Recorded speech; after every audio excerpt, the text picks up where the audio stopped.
Hello everyone, welcome back. My name is Aarna Sahu, host of Aarna's News, where on this podcast channel, I aim to eliminate the gender gap in the STEM fields by featuring inspiring female professionals and highlighting their stories and accomplishments to further encourage girls. On today's episode. And being one of the toppers for one of our entire division, I felt quite humiliated and angry. So, for the first time, I realized how people can perceive you differently because of your gender and the generalizations they can make because of one or two experiences that they might have had. So, our professor was kind enough to reassign us to another group, but I was determined to prove him wrong. And I convinced my friend that let's do this project on our own and show that what we girls are capable of. And we did. Not only did we complete the project by ourselves, but we also earned the highest grade in our batch. So that experience has stayed with me and it has shaped how I approach challenges and interactions to this day.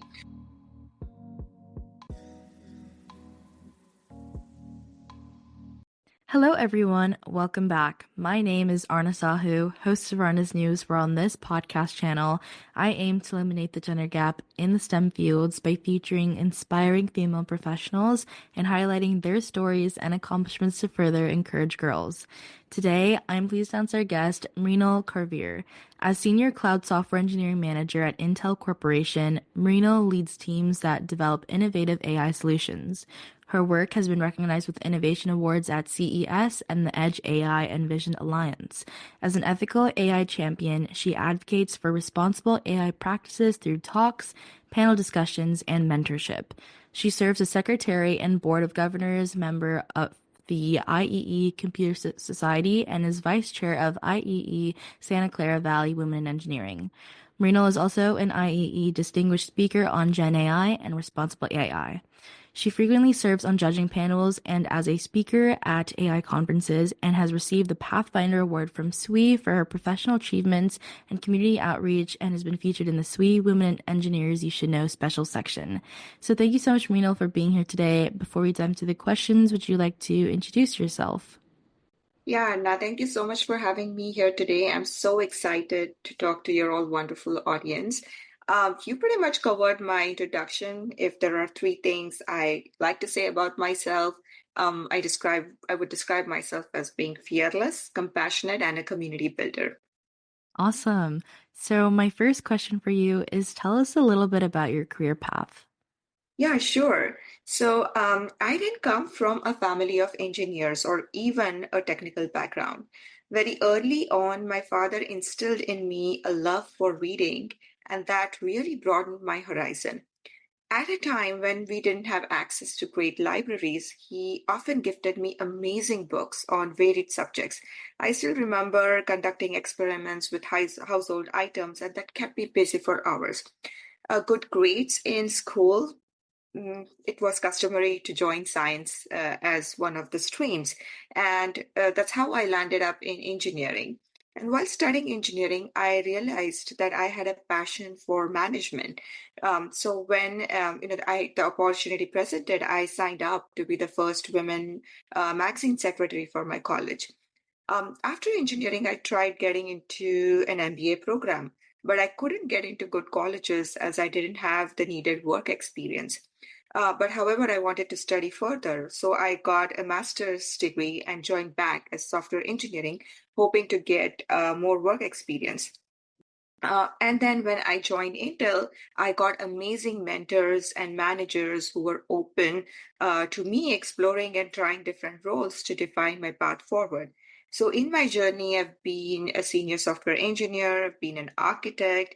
I even tried product management for a little bit. And finally, it all came a full circle for me with engineering management.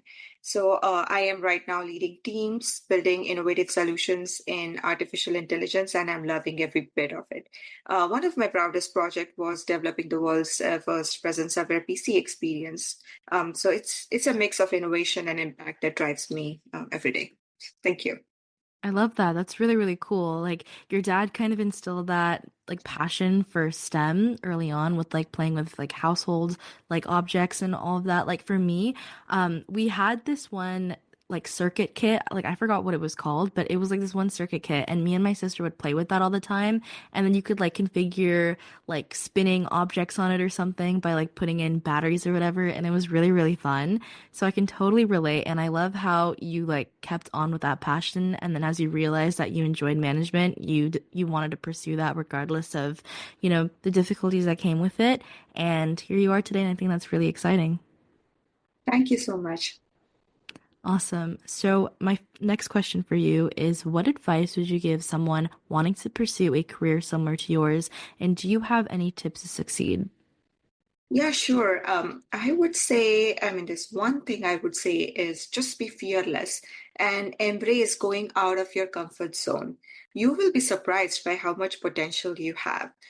For example, for many roles that I signed up for, I didn't have the experience, but I got to learn so much along the way, and I didn't hesitate to ask for help if I was stuck. So, as long as you're willing to learn, I think you'll go a long way. I love that. As long as you're willing to learn, you'll go a long way. That's a really good quote. And Yeah. I think it just goes to show that like being fearless like can give you so many opportunities. If you really just put yourself out there, then things will come to you. And like if you put yourself out there and you make yourself like well known and if you're confident in yourself, then people will want to be around you naturally.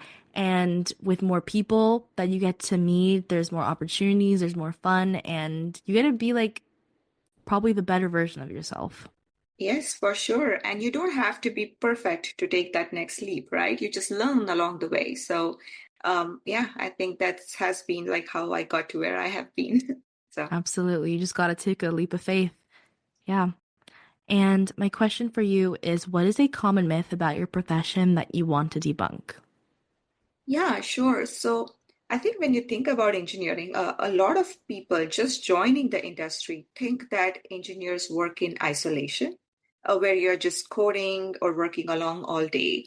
That couldn't be farther from the truth. Engineering is incredibly collaborative. Whether it's brainstorming ideas, debugging issues, or presenting solutions to stakeholders, you're constantly interacting with people.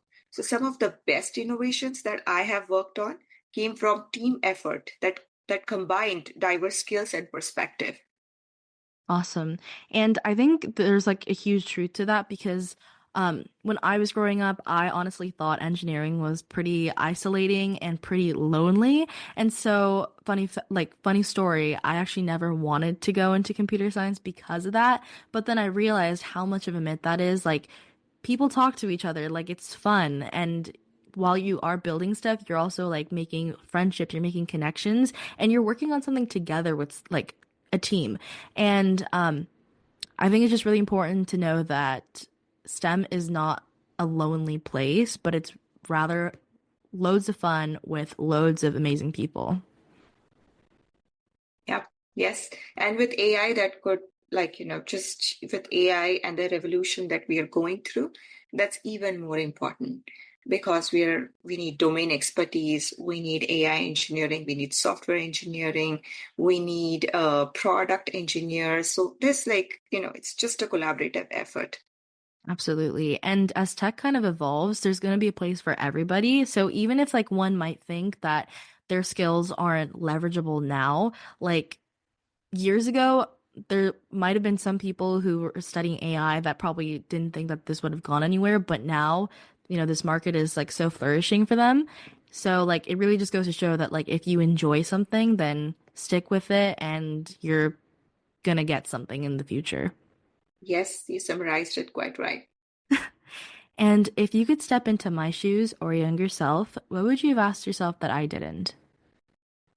I did probably ask, what keeps you motivated to continue pushing boundaries? Because motivation is such an important aspect of what you do. Finding that motivation will help you go long, long way, even when sometimes things are not all rosy, or you have to work your path up. So I think that's one question I often think about. And to this day, I think about it often. What motivates me? So for me, it's, for example, it's impact, about the impact, like seeing how technology can solve real world problems and make life much better. So beyond the technical impact as well, what truly fuels me is the opportunity to inspire others. Because when I started my journey, I was one of the very few women engineers in my class, and I faced challenges and biases, and at that time, I felt like I didn't belong. So now I see it as part of my mission to help others feel that they do belong. And I find so much joy in creating spaces where others can thrive. I love that. Like that's what kind of motivates you to, push on and do something because like realistically, one should be like doing a job that they love. So, you know, in your role right now, you're enjoying helping other people. And so I think that it's really important for like students specifically, like if you enjoy something, don't give that up. Like continue doing it because it's your life. And yeah, you'll find something meaningful to you. And that's pretty much like how you should be doing stuff, you know?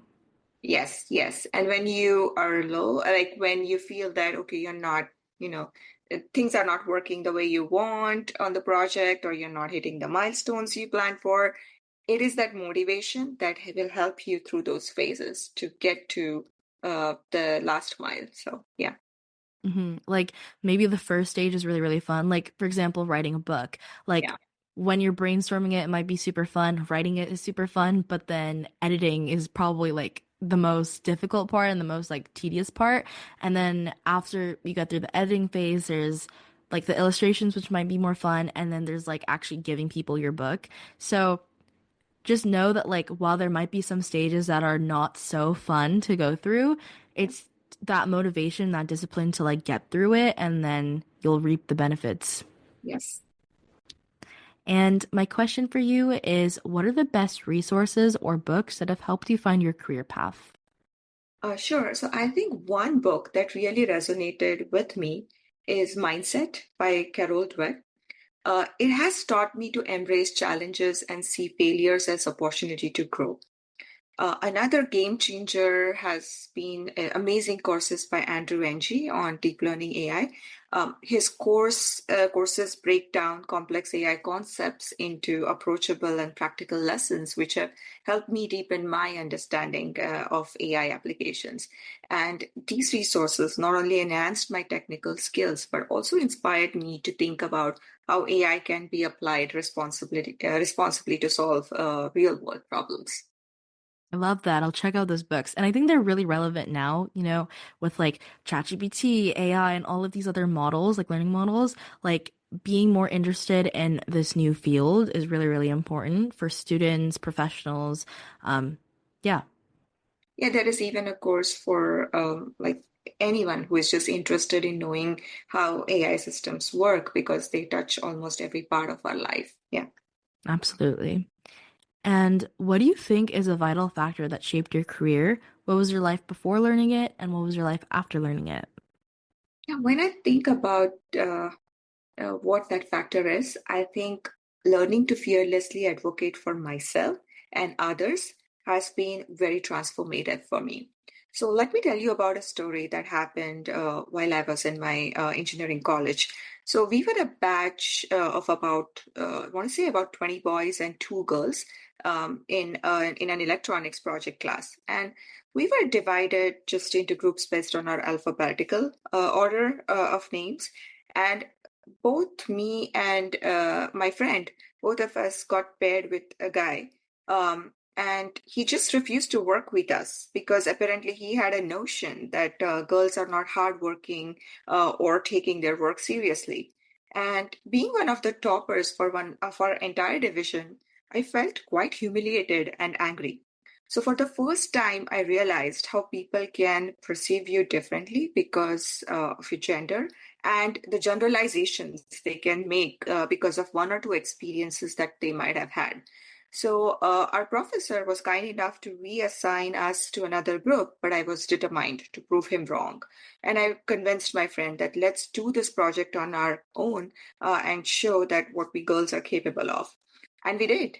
Not only did we complete the project by ourselves, but we also earned the highest grade in our batch. So that experience has stayed with me, and it has shaped how I approach challenges and interactions to this day. It has taught me the importance of standing up for myself and also supporting others who may feel marginalized and who fear to stand up for themselves. So in my career, I've carried this lesson forward by building inclusive teams and encouraging people to find their voice. Yeah. Absolutely. Like that is such a crazy story. Like 20 boys and 2 girls. That's insane. That must have been like super like insane to like experience because like now like I've taken a couple of AP classes at my school, right? AP Computer Science A, AP Calculus, and while there are more girls, it's like not too even. There's like still a little bit, it's like a 30-70%. Like just imagining like 20 boys and 2 girls, that's crazy. And like the experience you had about like this guy not thinking that you and your friend could do it just because like just on the basis of your gender is like insane, but I'm really, really happy and really, really like admirable that you guys pushed through and you like got the highest mark and you were able to finish the project by yourselves. That's really cool. Thank you so much. And because we have some additional time, my question for you is what's one thing you wish you had known when you began your career? So I think I came from an environment where I would say there was too much of environmental pressure on not to fail. Like, sure, like you've signed up for something, you have to see something through, you cannot fail, and like failure was not viewed favorably. So I wished I had known that failure is inherent part of growing and how not to be hard on yourself or emotional when you fail. Of course, like I got back when I failed, but that entire process was very traumatic for me, and that actually shaped me to being fearless. But initially, I did put too much pressure on myself as well on succeeding. And now I have learned from that experience, and after going through multiple failures as well, that it's just inherent part of growing and it doesn't define you. Yeah, like failure doesn't really define you. And like this is like I was talking actually about this with a previous interviewee on the podcast channel, and they kind of said like give yourself the permission to fail Yeah. because like when we all view failure, we see it like a big like black box like with a bunch of red on it and like all of this like scary, scary stuff. Like it's a very scary thing. And for me, I would say that I was a little bit of a perfectionist growing up. So whenever I would get something like below 100 on a test, or I wouldn't be like the fastest person to run the mile or something, like that would like get to me and I would be really, really scared. And then like this fear started like growing. And then like kind of I realized I just had like an epiphany that like it really doesn't matter and like I should be seeking out things that challenge me instead of wanting to maintain this facade of being a perfectionist. Yes. And then after that, you might have also realized that the growth in you was exponential. You had like kind of reached out and you had new experiences, right? Absolutely. Like now, although it is a little still tough to like accept as something that I failed at, I just like remember that like I'm doing this for a reason. Like if I'm in this challenging class, like it's because I genuinely want to. Like I like when I signed up for taking this class, I probably realized it's gonna be hard, but then I've grown and I'm still enjoying what I do. So don't let that intimidate you from doing something that you enjoy. Yes, yes. Yeah. And my last question for you is how do you continue to learn in order to stay on top of things within your role? Yes, yes. I'm a huge believer in lifelong learning, and it's very important to be intentional about your learning goals. Things will not just happen, so you need to plan for it. So I reserve few hours every week to work towards those goals, whether it's reading a research papers or trying some hands-on project or even taking a new course in a new technology. And another great way to continue learning, I realized, is in participating in conferences, giving talks, or teaching about what you have learned. You will be amazed by how much you continue learning by different perspectives from the folks you interact with in the process. Absolutely. And I think it's really important to realize that doesn't always come from like reading a book. It comes from attending conferences, like you said, like watching the news, um, doing like little things in your day can tell you so much about something, and just being receptive to that, and not forgetting that like once I graduate high school, once I graduate college, I won't have to do all of this, but just realize that like learning should be constant and you should always be doing that. Yes, yes, for sure. All right. Well, thank you so much, Marino, for being here today. Before we end off, do you have any last words to the audience? I just want to encourage our listeners and the next generation technologists that it's an amazing time to be in the tech landscape because we are going through a transformation through AI. And I would say that embrace that transformation, and it's going to revolutionize a lot of things. So just kind of make sure that you ride the wave, and it's never too late to start. Absolutely. Well, thank you so much, Marino, for being here with me. I absolutely love talking to you. Thank you so much, Arna, for having me here. I enjoyed talking to you as well. Thus, that concludes today's episode. If you want to know more about how I relate to these amazing topics, then stay tuned for upcoming episodes. A free way to support this show is by leaving it a 5-star rating and a review on the player you are listening to. Let me know what you enjoy about this podcast, as it's a chance to tell me what you love about the show, and it helps others discover it too.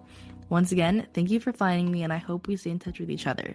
Dito, you're listening to Aarna Sahu, the host of Aarna's News. Toodles!